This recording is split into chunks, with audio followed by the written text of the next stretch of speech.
97 FM RRI Belabo, Pro 1, Kanal Inspirasi. Pendengar, Satuan Tugas Penanganan COVID-19 Cutnya Adin Aceh Barat gelar aksi gebrak masker di Bundaran Simpang Pelor, Melabuh dalam rangka melakukan aksi bersama penanganan COVID-19 di Aceh Barat.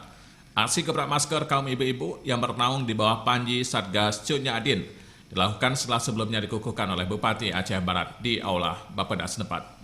Ketua Tim Satgas COVID-19 Cutnya Adin, Evi Juwita mengatakan bahwa aksi gebrak masker ini dilakukan karena tren positif COVID-19 di Aceh Barat terus bertambah. Ia khawatir meningkatnya kasus ini akan terus bertambah. Untuk itu dirinya menginisiasi tersebut untuk wadah agar dapat melakukan aksi nyata dalam menekan kasus corona.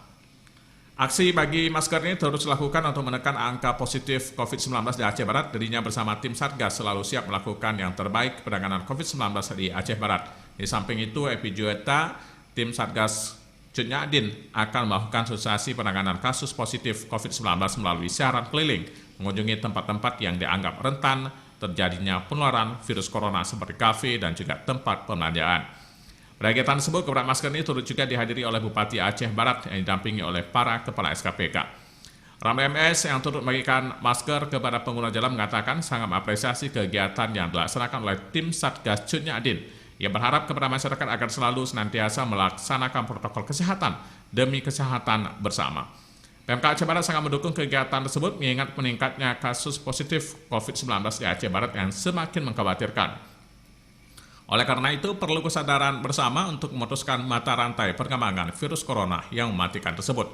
Peran serta masyarakat sangat dibutuhkan dengan mematuhi serta menghimbau pemerintah agar melaksanakan protokol kesehatan yang sudah sangat bagus. Dan yakin masyarakat Aceh Barat bisa secara bersama-sama menekan perkembangan kasus positif COVID-19 di Aceh Barat. Terima kasih Anda masih bersama kami, Pro 1 RRI Belabo, FM 97 MHz. Kini ikutilah acara kami selanjutnya.